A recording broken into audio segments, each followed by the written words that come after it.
वमा अर्सलनाका इल्ला रहमतल लिल आलमीन। ए महबूब, हमने आपको सारे जहान के लिए रहमत बनाकर भेजा, सारी कायनात के लिए रहमत बनाकर भेजा। हज़रात, तकरीर शुरू करने से पहले आपने कई नात को अपनी जहन में गर्दिश करवा रहे थे। मैं तो कुछ लम्हे के लिए हाजिर हुआ। खतीब दौरा फातिह बेअलिफ गावा हजरत अल्लाह मौलाना एजाज साहब किबला रोने की स्टेज है। अपनी मातों की निगाह से आप जियारत कर रहे हैं। इन्हीं का ये दुआ है, इन्हीं के साथ रहना हुआ जो आज इस मंजिल में आपके सामने कुछ बोलने की शहादत हासिल हुआ। हजरात, आइए अपनी आदत के मुताबिक मनकबते गौसे पाक समात फरमाए। पढ़े दो से अल्लाहुम्मा सल्ली अला सय्यिदिना सफियाना हबीबना मौलाना मुहम्मद बारिक सल्लल्लाहु अलैहि सलातु सलामन अलैका या रसूलल्लाह सल्लल्लाहु अलैहि वसल्लम। गौसुल वरा की महफिल जो भी सजा रहे हैं,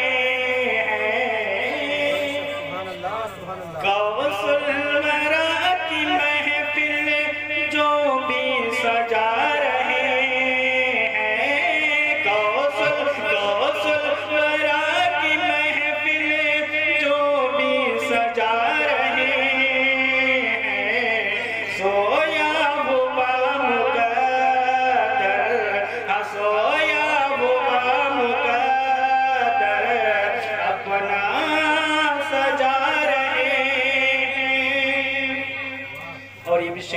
आप तक पहुंचा जाता हूँ। समात फरमाए कि तुम देखते हो जिन्नी को रेतों में खेलते हैं, तुम देखते हो जिन्नी को रेतों में खेलते हैं, दरअसल वो ज़मीन पर जन्नत बना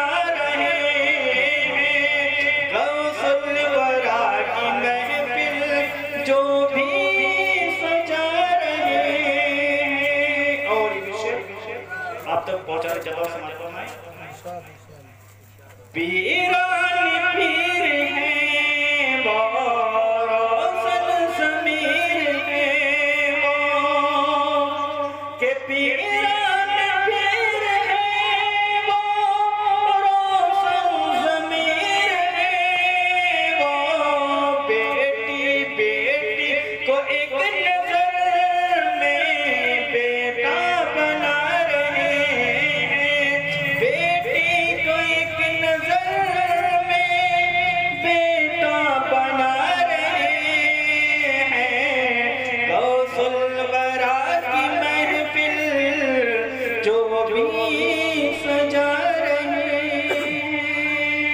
और आखिरी शेर आप तक पहुंचा जाए तो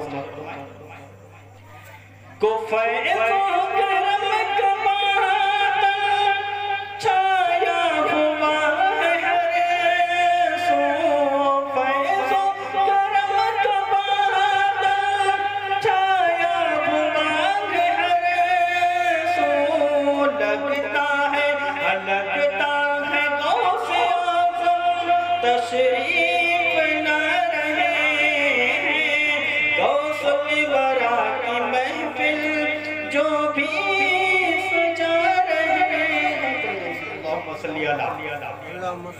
सय्यिदिना सफियाना हबीबना मौलाना मुहम्मद बारिक सल्लल्लाहु अलैहि सलाम अलैका या रसूलल्लाह सल्लल्लाहु अलैहि वसल्लम। हज़रात, मैंने जिस आयती मुक़द्दसा की तिलावत का शर्फ हासिल किया है, रब तबारक व तआला कुरानुल मजीद में इरशाद फरमाता है, वमा अर्सलनाका इल्ला रहमतल लिल आलमीन। ए महबूब, हमने आपको सारे जहान के लिए रहमत बनाकर भेजा है, सारी कायनात के लिए रहमत बनाकर भेजा है, ज़मीन व ज़मीन के लिए रहमत बनाकर भेजा है। बल्कि आप जो कहते हैं हुजूर मेरे लिए रहमत बन के आए, मगर कुरान ने साफ लफ्जों में कहा है वमा अर्सलनाका इल्ला रहमतल लिल आलमीन। ए महबूब, हमने आपको सारे जहान के लिए रहमत बनाकर भेजा है। शेर ने क्या ही खूब कहा है कि सुबह तैयबा में हुई बढ़ता है बारा नूर का, सुबह तैयबा में हुई बढ़ता है बारा नूर का, सदका लेने नूर का आया है तारा नूर का, और मैं गदा तो बादशाह भरते प्याला नूर का, मैं गदा तो बादशाह भरते प्याला नूर का, नूर दिन दुना तेरा दे डाल दे का नूर का, और चांद झुक जाता जिधर उंगली उठाते महद में, चांद झुक जाता जिधर उंगली उठाते महद में, क्या ही चलता था इशारों पर खिलौना नूर का। जब मेरे आका बिस्तर पे लेटे हुए जिस तरफ उंगली का इशारा कर रहे हैं उस तरफ चांद और सूरज गर्दिश कर रहा है। जरा इंसान सोचो तो सही, आज कहते हैं इल्म गैब पे एतराज करने वालों, इल्म गैब पे आज एतराज करते हैं। अगर हुजूर को इल्म गैब होती, अगर हुजूर को इल्म गैब होती तो ये तो आप कह देते हैं कि हुजूर को इल्म गैब नहीं है। मैं जरा ये साबित करके देखा हूँ, अगर हुजूर को इल्म गैब ना होती तो 1400 वर्ष पहले फातिमा के सीने में परवरिश पाने वाले औलाद हजरत इमाम हसन, हजरत इमाम हुसैन की शहादत की खबर ये पहले कैसे बता दिए कि हजरत इमाम हुसैन को करबला के मैदान में शहीद कर दिया जाएगा, हजरत इमाम हसन को जहर दे दिया जाएगा। जरा ये बताइए, आप जानते हैं ये 11वीं शरीफ का महीना है, आज जो दिन था वो 5 तारीख है। आज जो अब जैसे ही शाम होती हुई अरबी की तारीख 6 तारीख हो जाती है। आप जानते हैं गौसे पाक के नाम से 27वीं तारीख को अपने घरों में फातिहा दिलाइए, जिसे आज देहातों में बड़े पीर के नाम से जानते और पहचानती है। जरा आइए अब आगे लेता चलूं, क्या वमा अर्सलनाका इल्ला रहमतल लिल आलमीन। ए महबूब, हमने आपको सारे जहान के लिए रहमत बनाकर भेजा है, सारी कायनात के लिए रहमत बनाकर भेजा है। आज कुछ लोग कहते हैं हुजूर मेरे लिए रहमत बन के आए, आज कुछ लोग कहते हैं अमीर एक तरफ कर रहे हैं हुजूर मेरे लिए रहमत बन के आए, गरीब एक तरफ कर रहे हैं हुजूर मेरे लिए रहमत बन के आए, पाकिस्तान वाले एक तरफ कर रहे हैं हुजूर मेरे लिए रहमत बन के आए, जापान वाले एक तरफ कर रहे हैं हुजूर मेरे लिए रहमत बन के आए, इंग्लैंड वाले एक तरफ कर रहे हैं हुजूर मेरे लिए रहमत बन के आए, न्यूजीलैंड वाले एक तरफ कर रहे हैं हुजूर मेरे लिए रहमत बन के आए, फ्रांस वाले एक तरफ कर रहे हैं हुजूर मेरे लिए रहमत बन के आए, बल्कि नेपाल वाले भी कर रहे हैं हुजूर मेरे लिए रहमत बन के आए, इंडिया वाले भी कर रहे हैं हुजूर मेरे लिए रहमत बन के आए। मैं कहना चाहता हूँ कुरान ने कहा है पाकिस्तान वालों, जापान वालों, चीन वालों, अमेरिका वालों, सुनो अगर हुजूर पाकिस्तान के लिए रहमत बनाकर भेजा वो होता तो पाकिस्तान की सरजमीन में ही रहमत बरसती। हुजूर अगर इंग्लैंड के लिए रहमत बनाकर भेजा वो होता तो इंग्लैंड ही की सरजमीन में रहमत बरसती। हुजूर अगर फ्रांस के लिए रहमत बनाकर भेजा वो होता तो फ्रांस ही के सरजमीन में रहमत बरसती। हुजूर अगर इंडिया वालों के लिए रहमत बनाकर भेजा हुआ होता तो इंडिया ही की सरजमीन पे रहमत बरसती। हुजूर अगर चीन के लिए रहमत बनाकर भेजा हुआ होता तो चीन ही के ऊपर रहमत बरसती। मगर कुरान ने साफ लफ्जों में कहा है वमा अर्सलनाका इल्ला रहमतल लिल आलमीन। ए महबूब, हमने आपको सारे जहान के लिए रहमत बनाकर भेजा, पाकिस्तान वालों के लिए रहमत बनाकर नहीं भेजा बल्कि पूरे दुनिया के लिए रहमत बनाकर भेजा। आइए 11वीं शरीफ के ताल्लुक से हुजूर गौसे पाक की बारगाह में एक वाकया समाप्त करते चले। शेख अब्दुल कादिर जिलानी 55 का जमाना है, मैदान में खेल रहे हैं, खेलते खेलते उनके दिलों में इनकलाब पैदा होता है, खेलते खेलते उसके दिलों में दिमाग में सोचने लगता है कि मैं इल्म गैब हासिल करने के लिए किसी दूसरी जगह चले जाऊं। वारे गौसे पाक, आपके दिल में ये इनकलाब पैदा हुआ इल्म के लिए। आपने खेलते हुए भाग एक जगह पेड़ के नीचे बैठ जाते, कहने लगे, हुजूर बताओ अब्दुल कादिर जिलानी, तुम्हें क्या हो गया है? क्या तुम्हारी तबीयत तो सही है? क्या तुमको किसी ने मारा है? अब्दुल कादिर कहने लगे, नहीं, मुझे तो कुछ नहीं हुआ है। मैं दोस्तों से इजाजत लेकर के घर पहुंच जाता, जैसे ही घर के दरवाजे में ही जाना था तो देखते ही माँ एक तरफ बैठी, माँ ने दौड़ते हुए अपने बेटे को सीने से लगा दिया। बेटा से कहने लगा, बेटा बताओ तुम्हें किस लड़का ने तुम्हें मारा है या तुम्हें किसने बुरा भला कहा है, जरा बताओ। उसने कहने लगा, नहीं। शेख अब्दुल कादिर जिलानी फरमाने लगे, नहीं माँ, मुझे पेट में तो दर्द नहीं है, मुझे किसी दोस्त ने नहीं मारा है, मगर मैं चाहता हूँ मेरे दिल में, मैं खेलता रहा, खेलते खेलते मैं सोचने लगा कि इल्म हासिल करने के लिए मैं इस खेल से मुझे कुछ फायदा नहीं होने वाला है। छोटा सा बच्चा है, दिल में इनकलाब पैदा होता है इल्म हासिल करने के लिए। जैसे ही जाने के बाद, जैसे ही चलते चलते कहने लगे, बताओ अब्दुल कादिर जिलानी, बेटा तुम छोटे हो, मुझे जरा बताओ, तुम्हें तो जाना है इल्म हासिल करने के लिए, मगर तुम्हें तो वो रास्ता मालूम नहीं है, तुम्हें वो रास्ता दिखा हुआ नहीं है। तो अब्दुल कादिर कहने लगे, अम्मा आप मुझे इजाजत दे दीजिए, मेरी आंख से आंसू आप देख रहे हैं जरूर, मगर इसकी वजह एक है, जो सबसे बड़ी वजह ये है, जो मैं चाहता हूँ कि माँ को नाराज करके इल्म हासिल करने के लिए ना जाओ।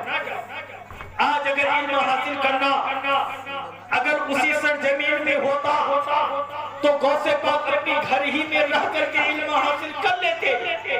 आज अगर इल्म हासिल करना होता, घर की चार दीवारों के अंदर मौलाना एजाज अल्लामा बन जाते। अगर इसी तरह इल्म हासिल करना रहता तो मौलाना इब्राहिम अपने घर ही में नाम खां शायर इस्लाम बन जाते। क्या जरूरत थी दारुल अहले सुन्नत कादिरिया सिराजुल उलूम जाने की? क्या जरूरत थी गोरखपुर आने की? क्या जरूरत थी बंगाल से या यूपी की सरजमीन में आने की? मगर दिल में इनकलाब पैदा हुआ इल्म हासिल करने के लिए। जरा सा सोचो तो सही इंसानों, आज अपने बेटे को इंग्लिश मीडियम में देते हो, आज अगर अपने बेटे को आज इंग्लिश की तालीम देते हो, मौलाना वसीम ये तुम्हें मना नहीं कर रहा है, तुम इल्म हासिल करवाओ, तुम स्कूल में मास्टर बनाओ, तुम स्कूल में मदर स्कूल में प्रोफेसर बनवाओ, तुम डॉक्टर की डॉक्टरी तुम बनवाओ, मगर जरा सोचो तो सही तुम्हारी जो इल्म है, ये डॉक्टर की पढ़ाई तुम्हें इस दुनिया ही में तुम्हें मिल रहा है, तुम्हें इंजीनियर की इंजीनियरिंग इसी दुनिया में तुम्हें दिखा देंगे। और यही जो एक हाफिज कुरान, यही एक नूरानी काफिला सरों में इमाम शरीफ है, सरों पे ताज आप अपनी मातों की निगाह से देख रहे हैं। आली जनाब जाकिर साहब ने किस तरह से मेहनत की है, मजदूरी कर करके इस मंजिल में मौलाना एजाज को पहुंचवाया है, जो आज अपने पूरे 42 गाँव ही नहीं बल्कि नेपाल की सरहद से लेकर के आखिरी सरहद तक उनका डंका बसता रहता है। जरा सोचो तो सही, मोहरे गौसे पाक आपके दिल में इनकलाब पैदा होता है। आपको इल्म हासिल करने के लिए अगर गौसे पाक चाहते तो इंजीनियर बन जाते, अगर गौसे पाक होते तो प्रोफेसर बन जाते, अगर गौसे पाक होते तो, अगर गौसे पाक चाहते तो किसी स्कूल का हेडमास्टर बन जाते, मगर नहीं, सारी इल्म तो आता ही है, मगर उनके साथ जो आखिरत में काम आने वाले कब्र में जो सवालात होंगे उसका जवाब कैसे आप देंगे? क्या वह सवालात होंगे आप इंग्लिश में जवाब देंगे? आप फातिहा पढ़ना हो तो किसी इंजीनियर को लेके जाएंगे? यही आलिम की जरूरत, यही मौलाना की जरूरत, यही हाफिज कुरान की जरूरत होगी। आज एक हाफिज का मर्तबा क्या है, आलिम का मर्तबा क्या है? एक इंसान पैदा होते हुए आखिरी लम्हा तक, दुनिया में आने से कब्र की आखिरी मंजिल तक इसी मौलाना ही की जरूरत पड़ती है। बच्चे पैदा हो आजान के लिए और उसे तो बड़ा हो छठियार के लिए, जब और उसे जवानी की दहलीज में जब कदम रखे निकाह के लिए, और जब आखिरी लम्हात आए जनाजा के लिए, जब उनसे और आखिरी आए फातिहा के लिए, कब्र में जाकर के मौलाना साहब मेरे बाप के लिए मग़फ़िरत की दुआ कर। जरा सोचिए तो सही, इस आलिम का मर्तबा क्या है। जन्नत अगर देखना हो तो चलते फिरते मदरसों में जाके जन्नत देखिए। 9 साल किस तरह से सूखी रोटी खा करके, दाल और चावल को खा करके बुखारी और मुस्लिम की दर्द लिया होगा। आपने सोचा होगा आसानी से इल्म हासिल हो जाएगा। नहीं, आप इंजीनियर भी बनेंगे तो उसके लिए आपको जिहाद करना होगा। इल्म हासिल करेंगे, मास्टर भी बनेंगे तो उसके लिए आपको हर सब्जेक्ट लेना होगा। इसी तरह आलिम दीन बनेंगे तो इसके लिए भी आपको पूरी हदीस की किताबें याद करना होगा। ड्यूटी हुई चटाई पे बुखारी को रखना होगा, मुस्लिम को रखना होगा, जलालैन को रखना होगा। इसी तरह साहिह सित्ता की मोहतबर किताब जिसे तिर्मिज़ी शरीफ कहा जाता है, बुखारी कहा जाता है, इनकी एक एक हदीस को आपको देखना होगा कि पूरी कुरान की तफसीर को देखना होगा। आइए मैं बात करता चलूं कि हुजूर गौसे पाक है, दिल में इनकलाब पैदा हुआ है इल्म हासिल करने के लिए। मैं चाहता हूँ इल्म हासिल करने, माने के बेटा ठीक है मैं सब काम के लिए मैं सब काम के लिए बर्दाश्त कर सकता हूँ, मगर इल्म के खातिर तुम्हें रोक नहीं सकता हूँ। मैं तुम्हें इल्म के खातिर नहीं रोक सकता हूँ। वाली गौसे पाक आप चलते, सुबह ही काफिला में सवार होना बहुत तेजी के साथ, वक्त खत्म हो चुका है। मौलाना इजाज़त से मैं माजरत के साथ 2 मिनट के अंदर मैं अपनी तकरीर खत्म कर दूंगा। हजरात आइए हुजूर गौसे पाक उस काफिले में सवार हो जाते हैं। सवार हो जाने के बाद जैसे ही उस जंगल बयाबान को रास्ता खत्म करते हुए पहाड़ों का सिलसिला शुरू हो जाता है।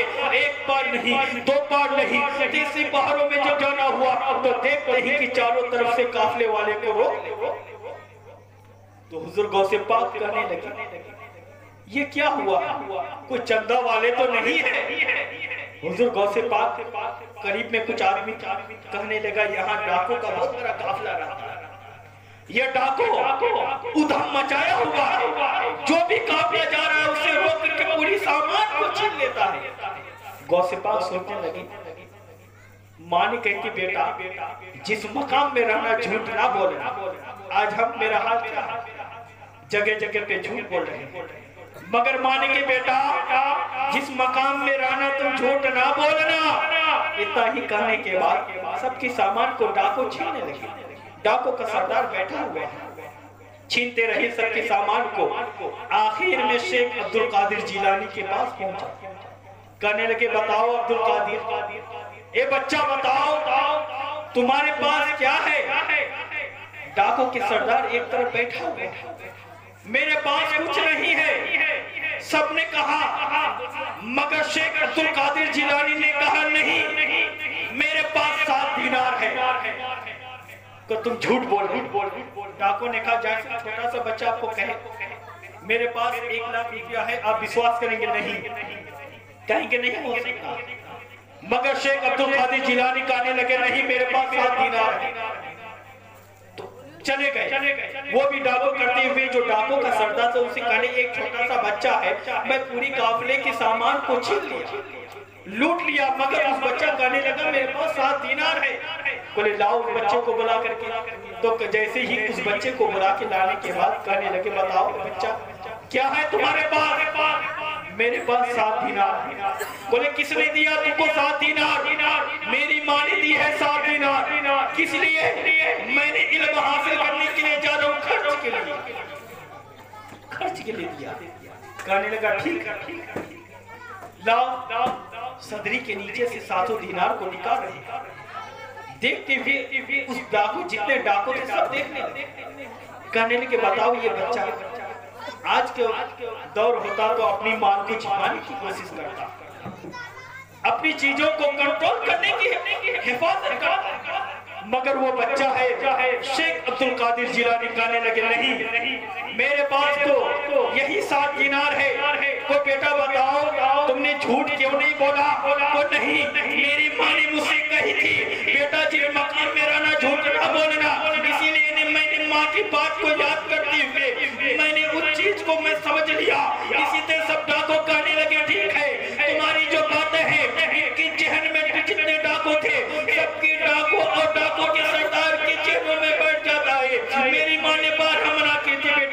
मत करना, तब भी हम चोरी कर रहे हैं। बेटा तुम झूठ ना बोलना, तब भी हम झूठ बोल रहे हैं। बेटा किसी चुगलखोरी मत करना, तब भी हम चुगलखोरी कर रहे हैं। मेरा सोचना सही, ये छोटा सा बच्चा है, इसने माँ ने कहा बेटा जिस मकाम में खड़ा झूठ ना बोलना, इसी मारते सब डाको वही झूठ जाते हैं। हुजूर एक रिक्वेस्ट है, हम सबको जितने डाको हैं, डाको के सरदार है, सबको अपने हाथ पे हाथ दे करके बैयत करा लीजिए। वारिस शेख अब्दुल कादिर जिलानी, एक निगाह से आपने पूरे डाकू को सरदार, पूरे डाकू को आपने